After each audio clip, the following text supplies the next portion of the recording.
Have you ever checked your banking app?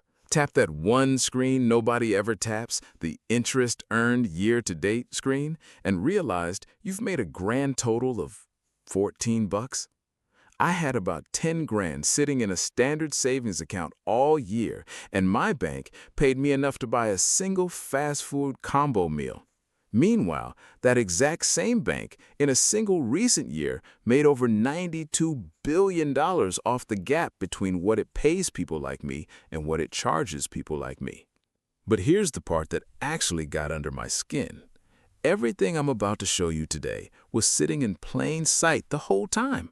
It's on government websites, buried in your company's benefits portal, and written into the tax code in plain English.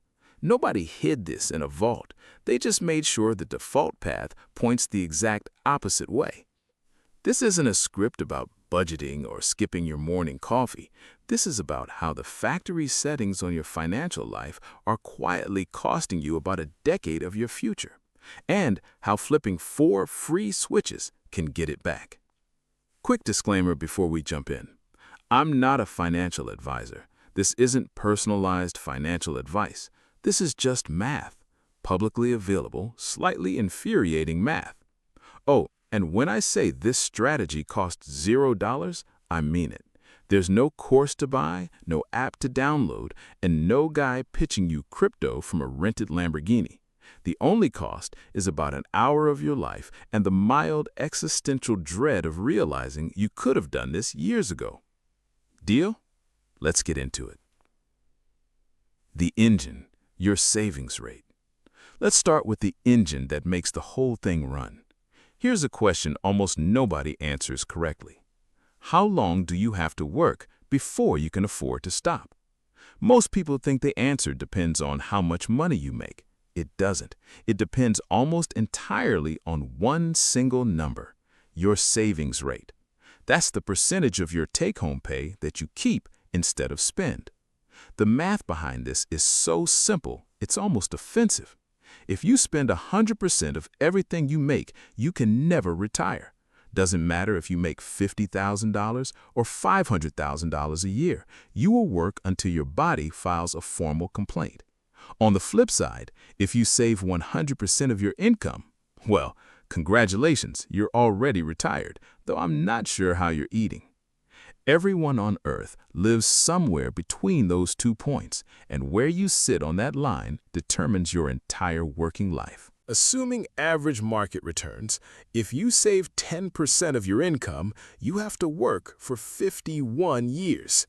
Start at 22, retire at 73. Bump that to 15% and it drops to 43 years. Bump it to 25% and it drops to 32 years. Look at what just happened.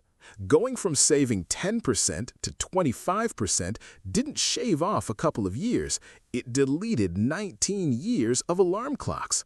19 years, and your salary never even changed. Now, I can already hear you saying, I can't just save 25% of my income. I have bills to pay. Fair. Completely fair, which is exactly why the rest of this script exists, because these next 4 moves raise your effective savings rate without forcing you to eat instant ramen in the dark. They just stop other institutions from skimming your money. Number 1, the 10-minute bank switch. Switch number 1. This is the 10-minute one. Right now, the massive legacy banks, the ones with branches on every corner, are paying about 0.01% on their standard savings accounts. Not 1%, 0.01.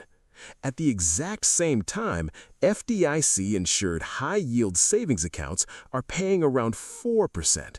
It's the exact same government insurance, the exact same dollar, but you get 400 times the interest. If you have a $10,000 emergency fund, that's the difference between earning $1 a year and earning $400 a year. The big banks are betting, correctly, that you'll never move your money because the account you opened when you were 19 is still where your paycheck lands, and switching feels like a chore. That bet multiplied across $1 trillion deposit base is a massive chunk of their profit.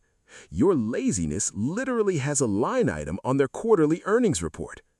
Move the emergency fund. It takes 10 minutes. Done. Now, to be honest, $400 a year isn't going to let you retire 10 years early. This is just the appetizer.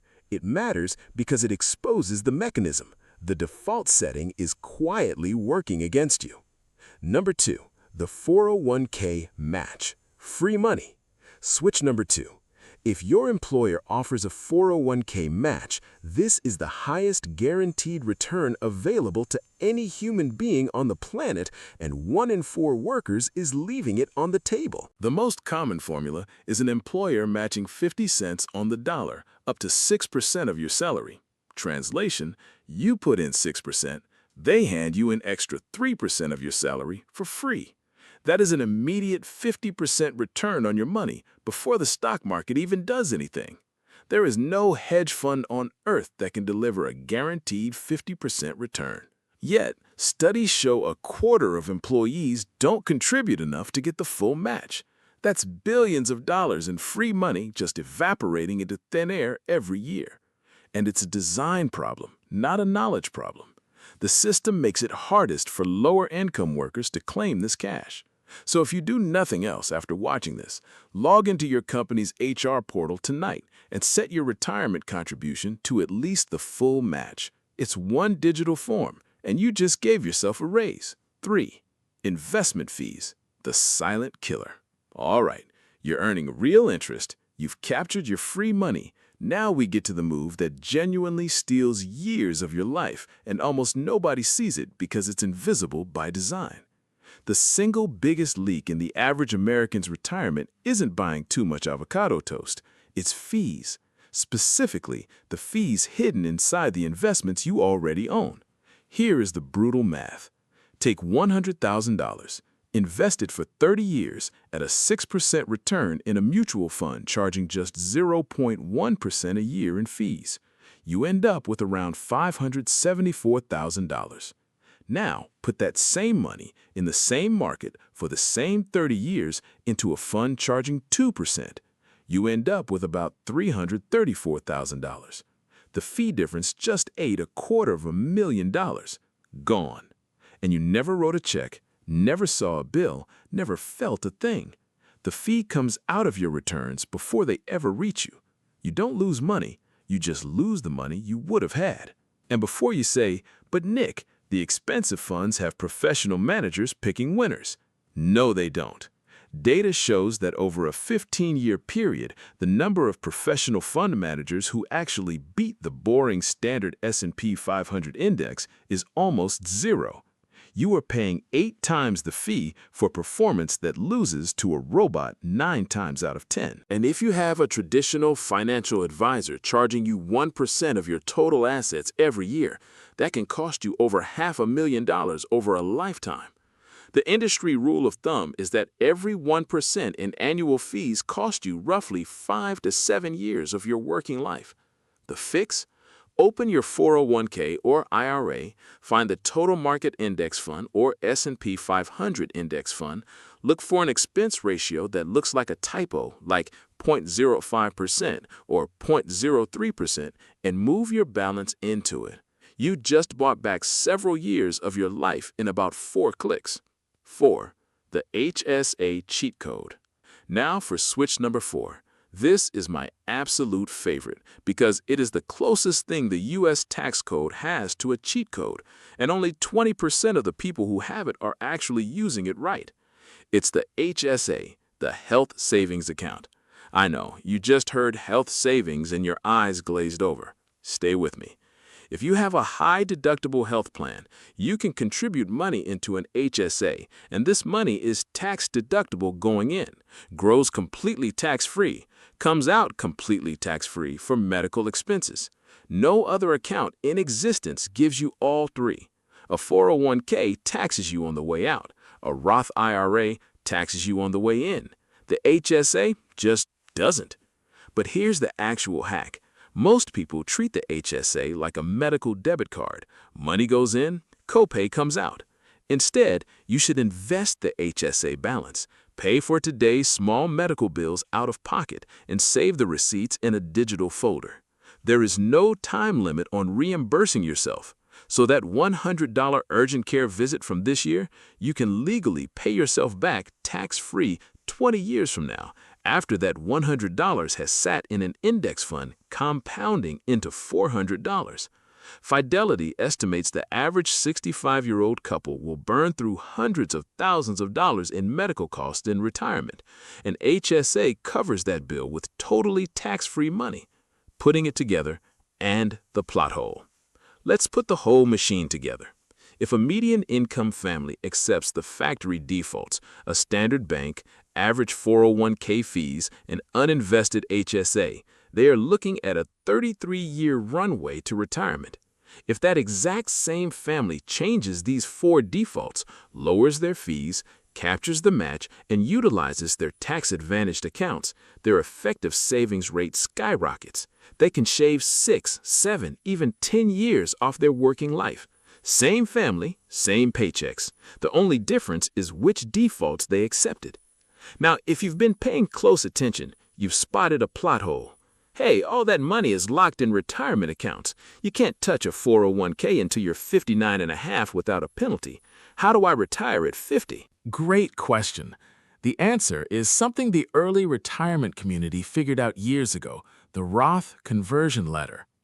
When you retire early, your standard income drops to 0, putting you in a super low tax bracket. Each year, you convert 1 year's worth of living expenses from your traditional 401k over to a Roth IRA. Because your income is so low, you pay almost no taxes on the conversion. IRS rules state that 5 years after each conversion, you can pull that exact money out entirely penalty-free at any age. You just build a 5-year bridge of savings to get the ladder started. The call to action.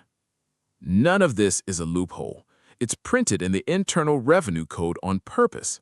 So why do banks hide this? They aren't hiding it in a secret vault. They just have zero financial incentive to email you about how to optimize your money away from their high-fee products. The hiding is just silence. Somewhere out there is a version of you 10 years from now, and the gap between the you who retires at 65 and the you who retires at 55 isn't luck, and it isn't winning the lottery. It's an hour, one evening of boring paperwork, switching a bank, checking a contribution box, swapping to a low-fee index fund, and opening an HSA. The financial industry's entire business model relies on the assumption that you will stay on the factory settings. Tonight, be the rounding error in their profit forecast. If this opened your eyes even a little bit, share it with someone who still banks where they did when they were 19. Thanks for watching, and I'll see you in the next one.